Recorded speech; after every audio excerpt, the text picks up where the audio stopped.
Alors, merci de m'accueillir pour cette communication qui va être très en lien avec la précédente.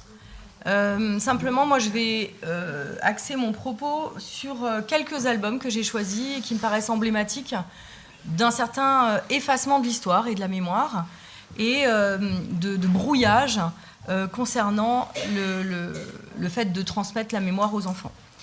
Donc mon corpus est restreint. Il s'agit de parler aujourd'hui de Zap la guerre de Pef, de parler ensuite d'Otto de Tommy Ungerer, puis d'évoquer Didier Deninx, Missak Manoukian, et enfin de terminer sur Terra Migra de Pef.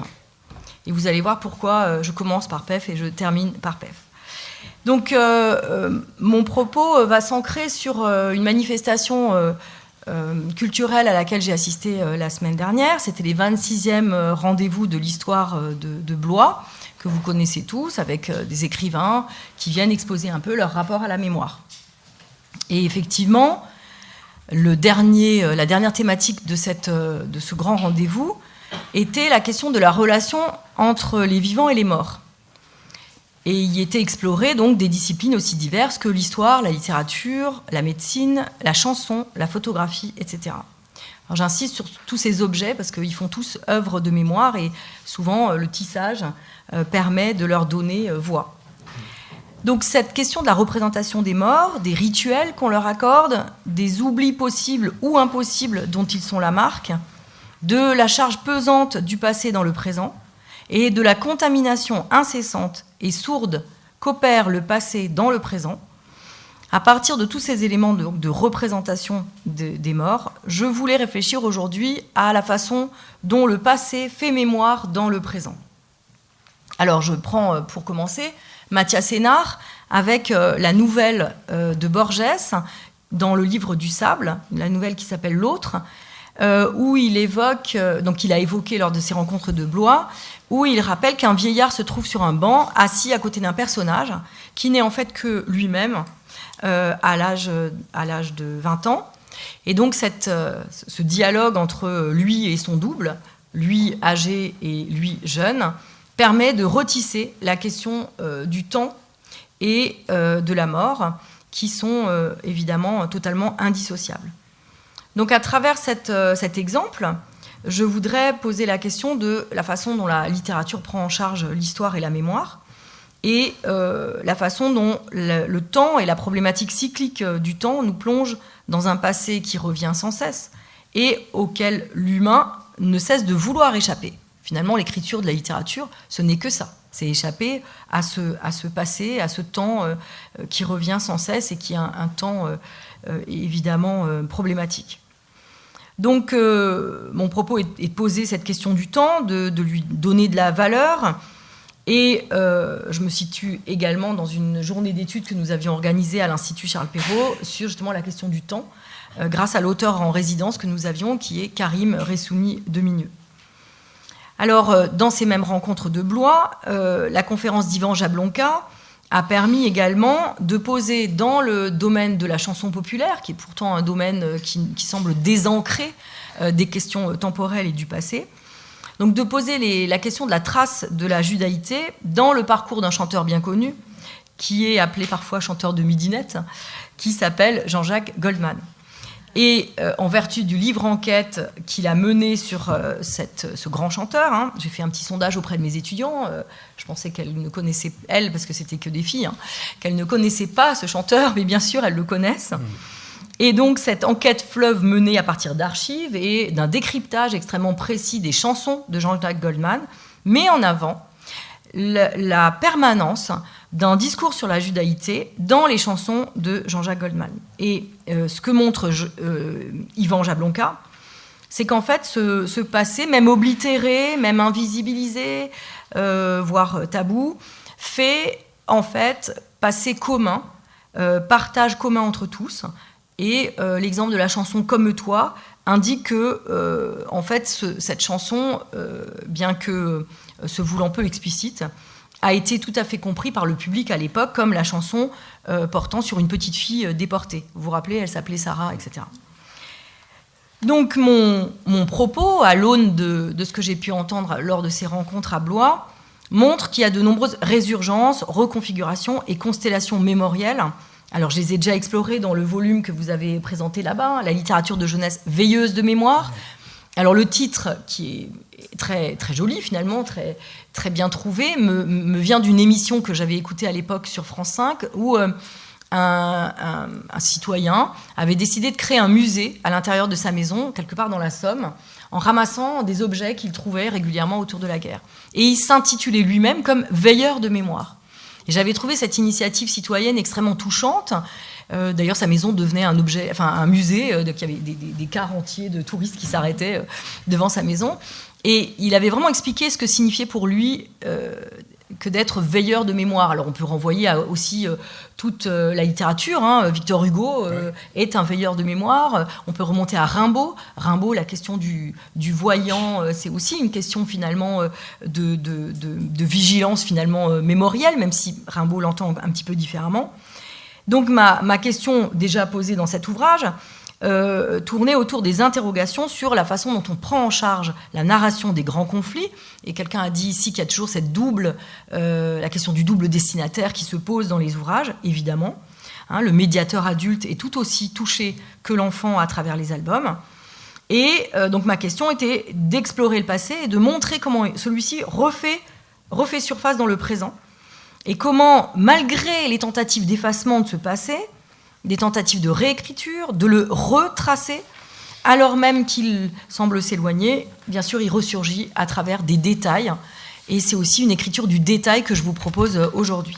Je pense à Serge Martin, d'ailleurs, qui a écrit un très bel article sur Otto, sur la question du détail, puisque la tache violette sur l'oreille n'est pas un détail de l'histoire, comme il l'a montré dans son article, mais c'est au contraire une superposition à la fois mémorielle de l'étoile juive que porte David dans l'album, et en même temps la mémoire de l'écrivain, puisqu'il s'agit d'une tache d'encre violette qui a été renversée sur l'ourson, et qui prépare la fameuse scène de reconnaissance qui a lieu à la fin, la scène de reconnaissance entre Oscar et David, scène de reconnaissance dont la littérature de jeunesse est très friande. Je vous rappelle la fin de Sans famille d'Hector Malot. Francis sera content que je fasse une petite intervention sur Hector Malot. Il n'empêche que c'est une grande scène de reconnaissance et que la littérature de jeunesse est remplie de ces scènes de reconnaissance.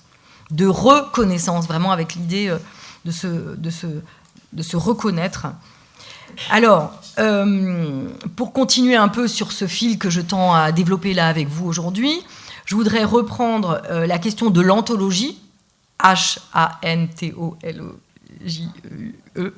l'anthologie, au sens en fait de Jacques Derrida, dans son essai Spectre de Marx, qui se fonde sur la métaphore de la disparition et de la résurgence, et qui montre comment de grandes figures viennent continuer de hanter littéralement, à plusieurs niveaux d'écriture, dans un paradoxe de la spectralité, le monde contemporain. Donc, ce détour par Derrida va constituer un peu l'axe de lecture que je voudrais développer aujourd'hui. Donc, disparition et réapparition, fantôme du passé, contamination dans le présent, anthologie, voire hantise, comment ces formes de spectralité s'incarnent esthétiquement dans la littérature à destination des enfants, à partir de quel sujet, comment et pourquoi. Alors, petit corpus aujourd'hui volontairement restreint pour vous parler de cela et pour traiter, alors en 3 temps, tout d'abord la question du passé signifiant, la question ensuite du déni du passé et enfin le passé comme lecture du présent. Donc je vais commencer avec l'anthologie des guerres. Alors Zapp la guerre, c'est évidemment l'exemple le plus intéressant, avec ce mélange à la fois d'humour et d'obscurité, je dirais, d'humour et de brutalité.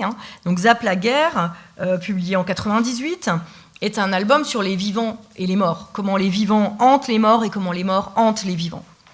Et cette frontière ineffable entre deux mondes, celui du présent et du passé, donc de la lumière et de la nuit, du silence et de la parole, est explorée dans l'album de Pef, à partir du point fondateur qu'est pour lui la Première Guerre mondiale. Alors évidemment, c'est un ouvrage de commande au départ, puisqu'il est tout simplement en résidence d'auteur à Rézé, qui est en Loire-Atlantique, et c'est le monument aux morts de Rézé qui va lui inspirer cet album, qui va être réécrit ensuite par Alain Serre et d'ailleurs Déninx aussi, pour que ça puisse entrer dans le cadre d'un album. Et cette inspiration mémorielle de PEF démarre avec de petits portraits du grand-père de PEF et de Geneviève Ferrier, qui est la coloriste, voilà, qui travaille avec PEF. Et tous les deux mettent en exergue des petits médaillons de personnes de leur famille disparues pendant la Première Guerre mondiale. Donc on voit bien quand même justement cette anthologie qui va perdurer dans l'album. Et puis si vous regardez cette image extrêmement intéressante, donc on a vraiment le monde des ténèbres qui ressurgit. Alors il y a un petit côté presque expressionniste, en même temps toujours avec l'humour de PEF, donc il y a vraiment des strates de lecture.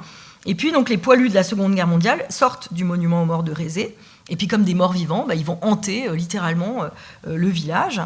Donc cette anthologie des morts commence par la prosopopée, c'est-à-dire le fait de faire la place aux morts, de donner aux morts une parole dans ce monde des vivants. Donc là, vous reconnaissez évidemment des allusions picturales au tableau d'Autodix, puisqu'ici, donc cette cohorte de morts vivants sont tous réunis par la même boucherie, plus de bras, plus d'œil, ils sont blessés, et donc ils vont arriver petit à petit dans ce village. Et ce qui va être le point fort, le point d'orgue de l'album, c'est tout simplement cette confrontation entre le passé et le présent. C'est-à-dire qu'au premier plan, vous avez donc c'est les morts vivants, enfin les morts qui sont là, et au second plan, cette mosaïque des guerres contemporaines qui nous sont montrées. On a une allusion à Jaruzelski, on a une allusion au Rwanda, on a une allusion à la guerre de Yougoslavie, et donc la permanence des guerres et les strates de résurgence du passé de ces guerres se télescopent dans cette image et permettent d'universaliser à la fois le conflit de 14-18 et de le rendre quasiment prophétique.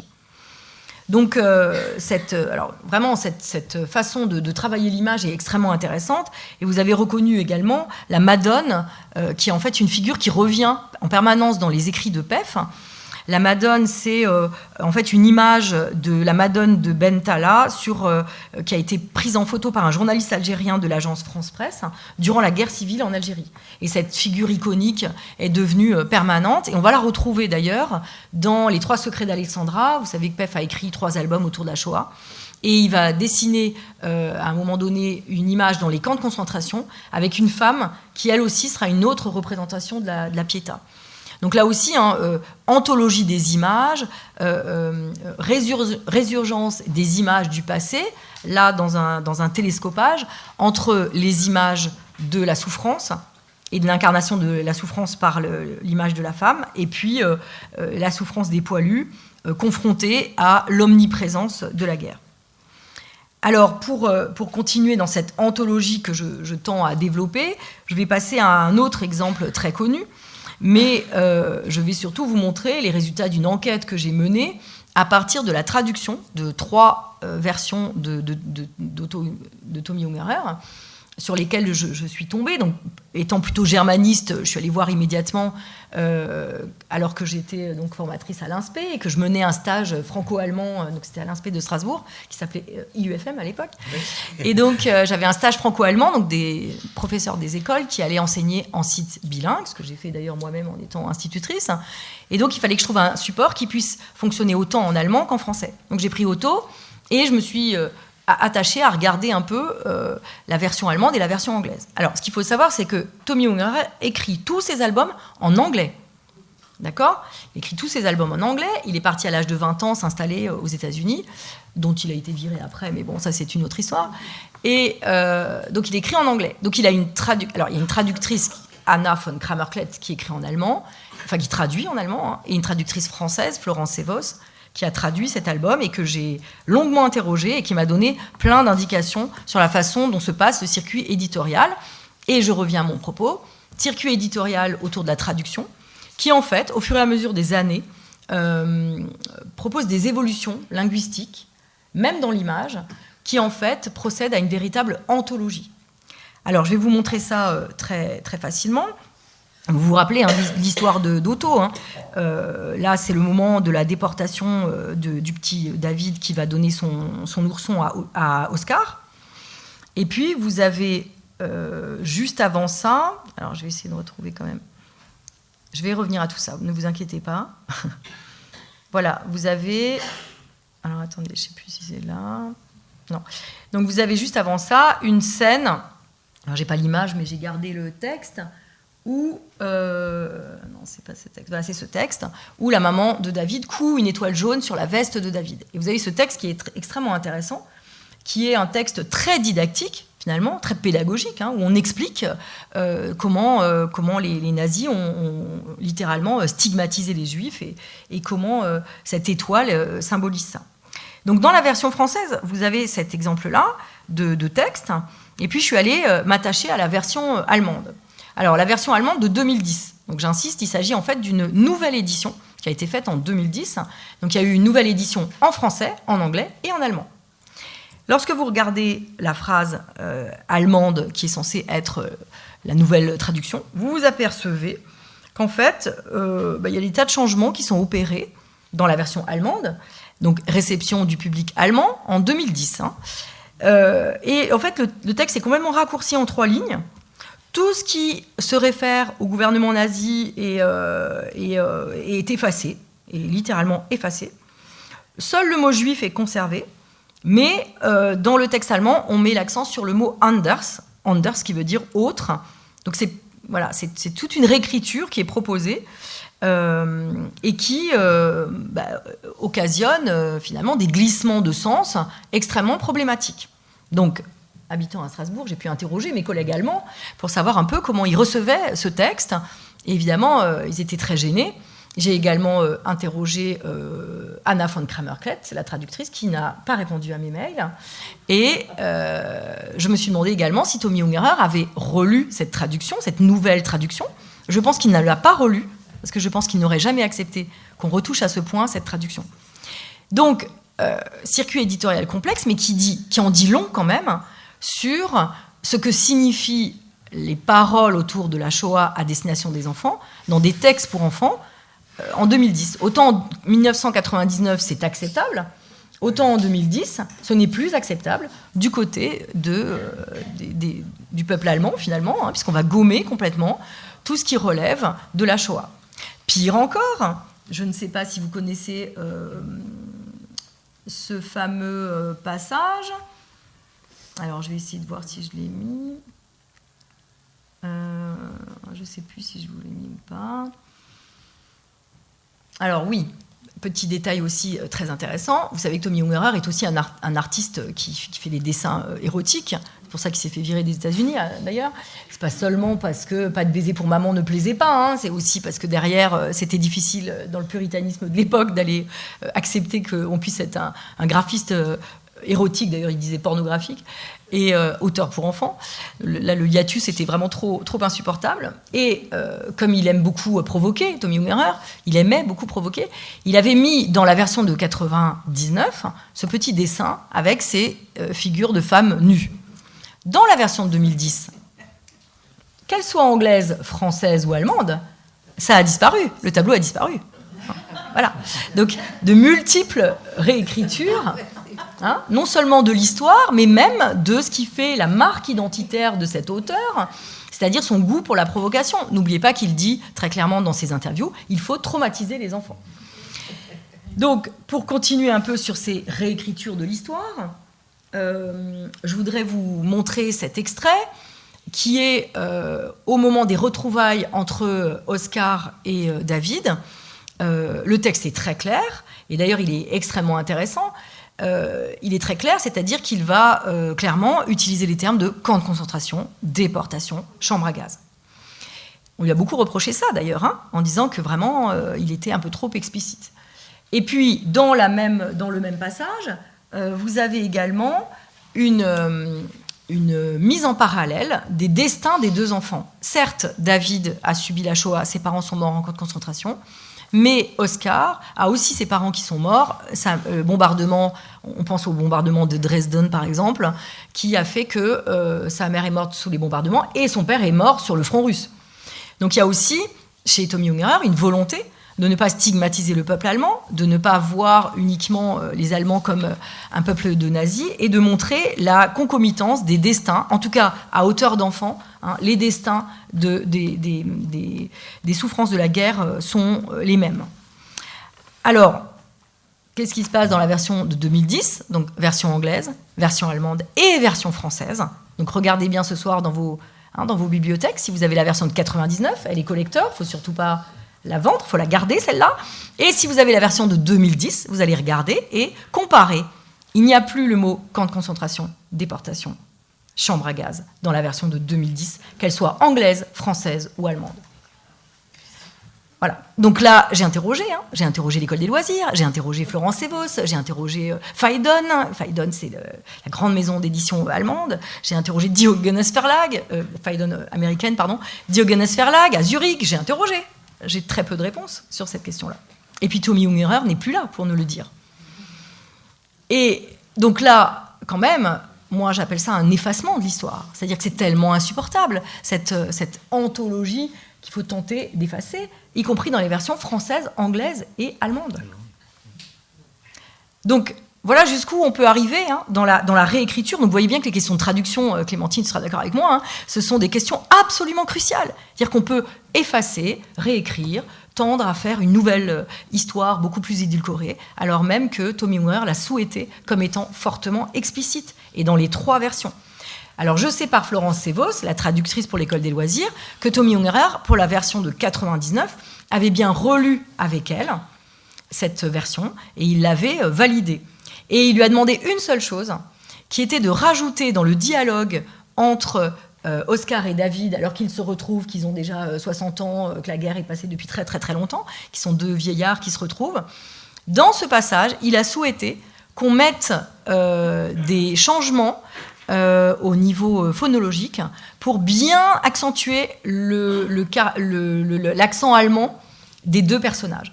Ce qui donne lieu à un passage très drôle. Alors je l'avais, voilà. C'est impossible, David, tu es dans cette ville. Oui, voilà. Bon. C'est extrêmement drôle. Alors bien sûr, c'est à la fois la trace de l'humour que peut apporter Tommy Ungerer et qu'il a mis partout de façon généralisée. Mais vous voyez bien que c'est aussi une marque identitaire qui vise à ne pas effacer la mémoire. C'est une mémoire allemande. Et Oscar et David sont des enfants allemands qui ont subi tous les deux cette horreur qu'a été la Shoah. Et je pense que cette marque totalement assumée correspond aussi à sa volonté de ne pas effacer la mémoire de ce conflit. Et vous savez qu'après, il a été très militant dans les questions de la reconstruction après-guerre, de l'amitié franco-allemande. C'était vraiment quelque chose qui lui tenait très à cœur. Donc vous voyez, cette enquête m'a quand même bouleversée. Alors vous trouverez l'article que j'ai écrit à ce sujet-là dans un ouvrage publié aux éditions, aux presses universitaires de Rouen-Le Havre. C'était un ouvrage sur la traduction qui a été co-dirigé par Florence Cabaret et Virginie Douglas. Donc pour continuer un peu sur cette espèce d'anthologie et de réécriture de l'histoire finalement et de la mémoire, je voudrais continuer avec d'autres exemples. Enfin, je ne sais pas combien de temps j'ai encore. 5 minutes. Très peu. Oui. Alors, je continue sur mon maximum. Sur mon avant-dernier exemple, qui est celui de Missak Manoukian. Alors, Missak Manoukian, là aussi, derrière cet album. Alors, je vous rappelle que. Pardon, je vais quand même passer par là. Avec le conflit, en plus, aujourd'hui, lié à l'Arménie, ça prend encore, je trouve, une valeur mémorielle plus grande. Dans cet album, donc il en a fait d'autres, sur des figures de résistants. Dans cet album, alors j'ai mis la chaîne éditoriale, puisqu'en fait, Déninx fait une espèce d'auto-réécriture. Enfin, pas une espèce, il fait une auto-réécriture. Donc il part d'un travail d'enquête qu'il mène. Donc c'est l'objet de l'ouvrage pour adultes qui a été publié aux éditions Verdier, donc Missak. Donc là, c'est une enquête qui est menée réellement pour savoir qui a dénoncé le groupe des résistants et qui a fait qu'ils ont été fusillés. Donc il va mener une enquête dans les archives du Parti communiste. Là aussi, c'est très intéressant parce qu'on est en 2012, et en 2012, cette enquête est enfin possible. Il n'aurait jamais pu la faire avant. Donc il va chercher dans les archives du Parti communiste pour essayer de retrouver une trace de la mémoire de ce réseau de résistants et de peut-être la façon dont ils ont été pris par les nazis et surtout qui les a dénoncés. On a la réponse dans le livre. Comme ça, vous lirez le livre et vous verrez. Qu'est-ce que fait Didier Déninx après? Il réécrit cet ouvrage pour adultes vers deux destinataires différents, des petits de, 8-10 ans à travers l'album et des adolescents à travers le roman. Et c'est extrêmement intéressant de voir la façon dont il va réécrire, à partir du même sujet, l'histoire de Missak Manoukian. Donc dans l'album, c'est plutôt centré sur une vision totalement biographique. Qui était Manoukian? Donc on démarre de l'Arménie, puis le Liban, puis l'arrivée en France, puis le fait qu'il devienne résistant. Et dans le roman pour adolescents qui s'appelle « Avec le groupe Manoukian », puisque vous observez bien une différence sur chaque titre, qui indique le destinataire différent. Dans le roman pour adolescents, c'est plutôt une adolescente de 15 ans qui est la fille d'un résistant, et ce résistant côtoie Missak Manoukian. Donc en fait, on a l'histoire vue par une adolescente. Donc déjà, c'est très intéressant pour travailler évidemment sur les questions de point de vue, mais du point de vue de notre histoire d'effacement et d'anthologie, c'est d'autant plus intéressant que, alors d'abord que Missak Manoukian, que Didier Déninx rappelle sans cesse le tableau Guernica, qu'il va parsemer, en particulier dans l'album, à différentes pages. Et puis, vous savez aussi que l'écriture proposée par Didier Déninx provient d'une polémique qui était le fait de devoir lire la lettre à Guy Môquet dans les écoles, qui au départ est un acte donc, proposé par le président Sarkozy, qui est d'abord tout à fait plébiscité par le Parti communiste à l'époque, puisque Guy Môquet est un fils de résistant communiste, et qui en fait ensuite, il y a un effet un peu de rétropédalage du Parti communiste à l'époque, au nom justement du poids mémoriel que ça pourrait avoir. On a la même polémique qui naît aussi sur le fait de prendre un espèce de parrainage sur un enfant juif. Vous vous rappelez sans doute de cette polémique. Et donc la réponse de Didier Déninx est très claire. Il s'agit d'offrir autre chose à lire et de proposer un fil conducteur autour de la mémoire qui ne s'attache plus du tout à la proposition de lecture de Guy Môquet, mais qui s'attache à dire qu'en fait Missak Manoukian est un étranger. C'est-à-dire que c'est un immigré. Et tout le propos dans l'album vise à montrer que c'est un immigré qui s'est engagé dans la résistance en France, parce qu'il était féru de poésie française, parce que la diaspora arménienne était accueillie à Paris, etc. Donc c'est vraiment un changement de perspective. On parle d'anthologie, et on voit comment on peut finalement reproposer une reconfiguration mémorielle à partir d'autres schèmes et d'autres façons de penser. Donc les deux écrits pour enfants sont des écrits qui visent à remémorialiser finalement la figure biographique de Missak Manoukian comme étant un personnage mémoriel extrêmement important pour le ciment de notre culture française qui est fondée sur l'intégration de tous et l'acceptation de l'autre. Donc voilà le dernier point que je vais aborder maintenant avec Terra Migra, c'est un album tout récent de PEF, qui porte sur la migration. C'est un album avec un CD. Donc, en fait, vous avez une version opéra de l'écriture de cet album. Et qu'est-ce qu'on trouve dans Terra Migra? Là aussi, une anthologie. Alors, double anthologie. D'abord, la figure d'Aylan, qui est devenue une figure de toute l'anthologie de la migration. On la retrouve dans plein d'albums. Donc, ça, c'était l'objet de mon HDR, sur les migrations contemporaines. En fait, on retrouve cette figure absolument partout. Donc, premier niveau d'anthologie, mais que PEF va tisser avec un autre niveau que je vous laisse découvrir ici. À nouveau, la mémoire de la Shoah, la mémoire de l'esclavage, qu'il va retisser avec la mémoire de la migration. Et c'est pour ça que cet album est absolument intéressant. C'est que justement, il travaille sur les différents niveaux d'anthologie pour nous montrer comment nous sommes traversés par des questions mémorielles et qu'elles perdurent dans notre imaginaire collectif. Voilà, je propose de m'arrêter là, si vous voulez. Formidable.